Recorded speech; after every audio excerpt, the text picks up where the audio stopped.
Hi guys, it's me Ty here, and today I'm going to give a review on our family's 2011 Dodge Ram 1500 with the 5.7 liter Hemi.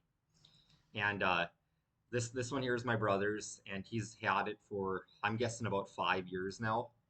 And he bought it at 130,000 miles, and it's just been a great truck. Well, it had been a great truck, is what we'll say. So for 5 years, I mean, he kept up with the maintenance. He always did 3,000 mile oil changes, and he let the engine warm up when it was really cold out, so you don't scratch any cylinder walls or anything like that. Well, now here at I believe 198 or 199,000, he ended up getting a trouble code on it. And previously before this, like with maintenance, like when you hear like ticking from an engine, usually it's the exhaust manifold. He did have to have the exhaust manifolds replaced. He took those in the dealership and had them do that, so that was all up. But he started getting some codes, so he took it into the dealership, and they found out that number three cylinder is dead. And it's on the intake side, they said. And they said what they're thinking is wrong with it is um, either the valves got mashed up in there. It's because the Hemis are notorious for their valve trains going out. They're not lubricated enough just from design from the factory. There's nothing you as the owner can do about this. It's just a bad design. And he took it in. They said he's going to need new lifters and he might need a new camshaft, but they definitely suggest doing the camshaft. And they said $3,000. And my brother's like, well, how long is this going to last? And they're like, well, it's just the design of the Hemis. It's going to prematurely wear out again.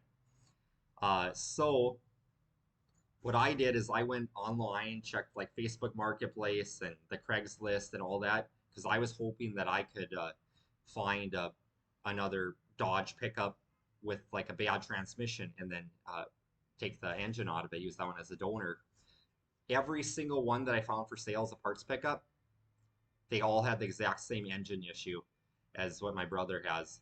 So the dealership said, what your options are is they're like, you can go ahead and sell it right now as a running vehicle and see if somebody is willing to take on the project, or tear it apart during the summer, and you try and replace the lifters and the camshaft and all that. But it's not going to last very long. It's not going to be a reliable vehicle.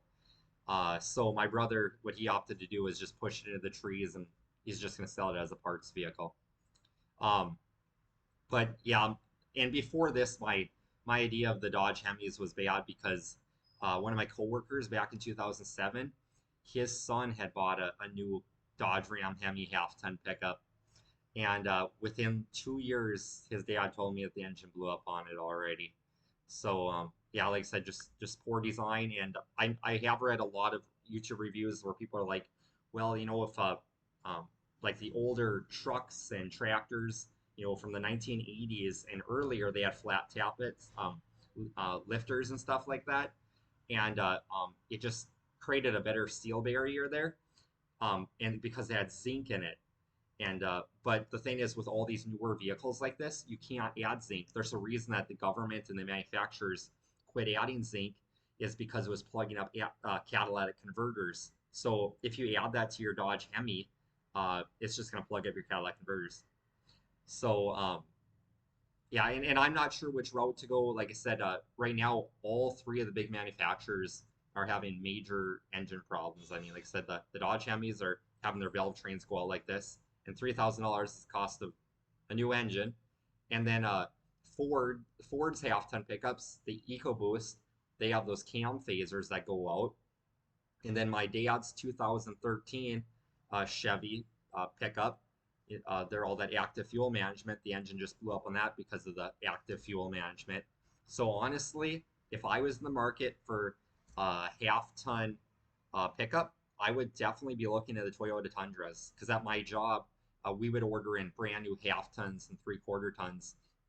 And um, we had quite a few of the Tundras, in which the nice thing about the Tundras is you can order them with any length of box. You can get uh, the 6.5 foot half ton or short box, or you can order in the 8.1 foot long box, just like a full size one. So and then ours all had 5.7 liter, the big 350 cubic inch engine in them. So yeah, like I said, personally, I would do that. Except they're pretty expensive, but yeah, because I just looked online, and a big fleet was replacing their company was replacing their fleet or whatever. So pretty generic Toyota Tundras. They were all extended cab lawn boxes with the 8 foot one box and 4x4. And they had a 2013 for with 98,000 original miles on it, and they wanted 20, just under 23,000. But most of them are running that 26, 28 to $30,000. So but that was on my brother's budget. So he ended up buying a 2013 um, Ford Explorer, and he paid 15,000 for that with 98,000 miles. So it's, I mean, it's pretty freaking old. It's amazing how expensive this stuff is. So uh, yeah, like I said, it personally the only answer to this Hemi thing is don't buy one.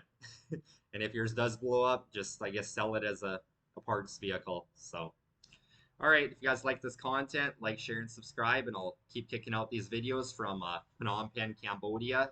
And like I said, this is a repair channel plus how to save money here in Asia as well. So, all right, later.